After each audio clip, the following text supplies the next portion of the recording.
एक सवाल जो है वो है कि अजय कुमार टेनी, आप खुद भी गई थी रात को, बहुत सबने देखा कि किस तरह से आप गई और क्या संघर्ष किया। फिर उसके बाद आपको जो है वहाँ पे जेल में भी रखा गया, वहाँ पे पुलिस स्टेशन के अंदर भी आप अरेस्टेड थी।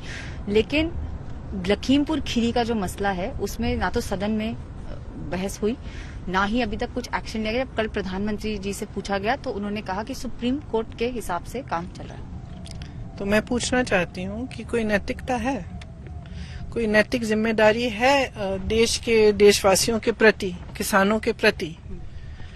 आपके मंत्री के बेटे ने ऐसा किया, सबसे पहले तो आप तैयारी नहीं थे कि उसको अरेस्ट भी करें। आप उसके लिए खूब संघर्ष किया, राजनीतिक दलों ने, किसानों ने, तभी जाके उनको आपने अरेस्ट किया। अब मंत्री आपके साथ खड़े हैं, कंधे से कंधा मिलाकर हर फंक्शन में होते हैं, हर स्टेज पे खड़े रहते हैं, आपके साथ काम कर रहे हैं, आपकी कैबिनेट में है। क्या आपको नहीं लगता कि ये गलत है? कम से कम वो पूरी कार्रवाई खत्म हो जाए, तब तक रिजाइन करें। तो कोई तो नैतिक जिम्मेदारी होती है ना सरकार की, प्रधानमंत्री की, देशवासियों के प्रति। अब हर समय तो देशवासियों को गुमराह नहीं किया जा सकता। सबने देखा कि क्या हुआ, सबने देखा किस बेरहमी से किसानों को कुचला गया। तो सिर्फ सुप्रीम कोर्ट की कार्रवाई तो एक चीज है, हाँ ठीक है, वो चल रही है, लेकिन एक नैतिक जिम्मेदारी भी है, हमेशा रही है ऐसे। मतलब एक जमाना था जब रेलवे का एक्सीडेंट हो जाता था, रेलवे मंत्री इस्तीफा देते थे। क्यों? कोई जरूरत नहीं थी, वो थोड़ी ट्रेन चला रहे थे, लेकिन उन्होंने अपनी नैतिक जिम्मेदारी समझी। और हमेशा एक लोकतंत्र में सरकार की नैतिक जिम्मेदारी देशवासियों के प्रति होनी चाहिए, जवाबदेही होनी चाहिए। बार बार मैं कहती हूँ, जनता को मांगनी चाहिए जवाबदेही, क्योंकि अगर नहीं तो अगर ज्यादा सत्ता हो जाती है, अहंकार हो जाता है, तो अंत में सब इंसान ही है ना। तो समझने लगते हैं कि कुछ भी कर सकते हैं। हमारे मंत्री ने किसी को मार डाला तो ठीक है, कोई बात नहीं, ऐसा तो नहीं हो सकता। मैंने आपके हाथ में बैंड देखा, लड़की हूँ लड़ सकती हूँ। ये बैंड बहुत इंटरेस्टिंग चीज है कि आपके इतने सिक्योरिटी वाले जो साथ में चलते हैं उनको भी आपने पहना दिया। वो कह रहे हैं कि उनको नहीं पहना सकती। नहीं, उन्हें खुद पहना, उस दिन बचा रहे थे। नहीं, बहुत सारे लोगों ने बोला हमने पहन लिया, कह रही कैंपेन बहुत ज्यादा हिट हो गया। बेटा ही पहना था, मैंने कहा तुम क्यों कहता नहीं मैं पहनूंगा, क्यों नहीं। तो मैंने कहा ठीक है। कैंपेन इतना बड़ा हिट हो गया है। महिलाओं की बात करते हैं, बीजेपी योगी जी कह रहे हैं, आज भी उन्होंने अपील किया कि क्राइम फ्री हो गया है, हमने व्यवस्था सही कर दी है, जहां तक कानून का सवाल है उस पे हम देंगे। आप कह रहे हैं लड़कियों लड़ सकती हूँ। हो सकता है योगी जी ये नहीं मानते कि महिलाओं के खिलाफ अत्याचार है, क्योंकि यहाँ प्रदेश में हर रोज हो रहा है। आप किसी भी महिला से पूछिए, क्या वो अपने आप को सुरक्षित महसूस करती है? क्या आप जब आप दिल्ली से आती हैं, यहाँ पे आप दौड़ती हैं हम लोगों के पीछे, आपको लगता है कि आप सुरक्षित हैं? हर महिला को मालूम है कि उसकी सुरक्षा की क्या स्थिति है उत्तर प्रदेश में। तो मैं तो चाहती हूँ कि महिलाएं जागरूक बने, क्योंकि एक बहुत बड़ी शक्ति है उनमें, पहचान नहीं रही है। क्यों? क्योंकि ये बटी हुई शक्ति है और इनको भी जाति के आधार पर, धर्म के आधार पर बांटने की बड़ी कोशिश है, और काफी हद तक वो कोशिश सफल भी रही है। मैं कह रही हूँ कि आप महिला होने के नाते आप एकजुट हो जाओ। आपके यहाँ कोई महिला खड़ी हो रही है, उसका अपना समर्थन उसे दो। कांग्रेस पार्टी को इसलिए क्योंकि हम महिलाओं के अधिकार को पहचान रहे हैं। हम कह रहे हैं कि अगर आप आधी आबादी हैं तो आपका हक है कि आपकी भागीदारी भी राजनीति में इतनी हो।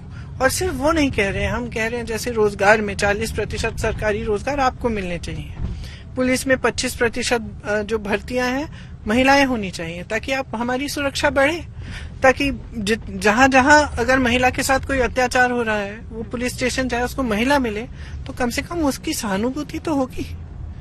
तो बहुत बार अब योगी जी कह रहे हैं कि लॉ एंड ऑर्डर की बात करते हैं, लेकिन जहां जहां महिलाओं पर अत्याचार हो रहा है, तो मैंने 90% केस में देखा है कि FIR दर्ज नहीं हो रहा है, क्योंकि अत्याचार करने वाला जो है वो कहीं ना कहीं पॉलिटिकली कनेक्टेड होता है, उसका कहीं ना कहीं राजनीति से या सत्ता से वो जुड़ा हुआ है।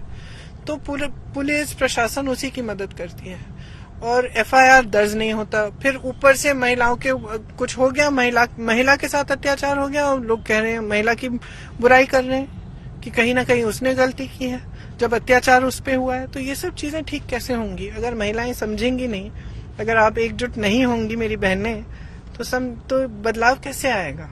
आपने एक बहुत बड़ा, इसको रेवोल्यूशन भी बहुत सारे लोग कह रहे हैं, एक बहुत बड़ा रिफॉर्म भी इंट्रोड्यूस किया है एक तरीके से। आपने कहा कि इलेक्टोरली जो है अब आप लोग सशक्त हो जाइए। आपने 40% महिलाओं को जो टिकट देके फर्स्ट टाइम जो है उतारा है।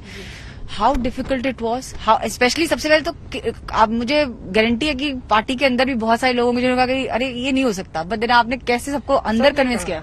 मेरी पार्टी ने कहा, बाहर के लोगों ने कहा, दूसरी पार्टियों ने कहा, सबने कहा कि मिलेंगी नहीं महिलाएं।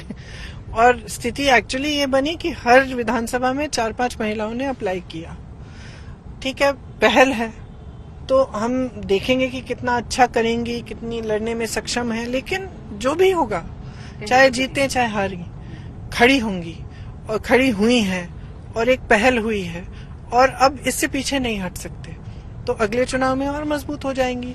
वो सीख गई हैं कि किससे हमने, मैं हस्तिनापुर गई थी, वहां पे अर्चना जी थी, तो वो बता रही थी, अपने अनुभव बता रही थी और मेहनती है, बहुत मेहनत कर रही है बेचारी, इस तरह से बहुत मेहनत कर रही है, बहुत कोशिश कर रही है और मेरी तो आशा है कि सफल रहे।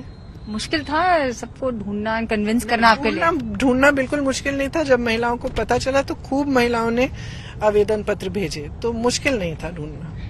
आप महिलाओं से इंटरेक्ट, मौका नहीं मिला है, कई जगह हैं जहाँ पे मौका नहीं मिला है महिलाओं को पहले लड़ने का, तो हाँ वहाँ पे संगठन की मजबूती और उनको सपोर्ट देना ये सब तो जरूरी है, लेकिन लड़ रही हैं। अच्छा है, बहुत अच्छा लगता है कि इस देश में हमने एक, और वो भी उत्तर प्रदेश में जहाँ इतनी पेट्रियार्की है, यहाँ से हमने शुरुआत की इसको, हम महिलाओं को आगे बढ़ाने की, तो अच्छा लगता है। इसके कर पाई, इसके लिए मुझे थोड़ा गर्व भी है अपनी पार्टी पे।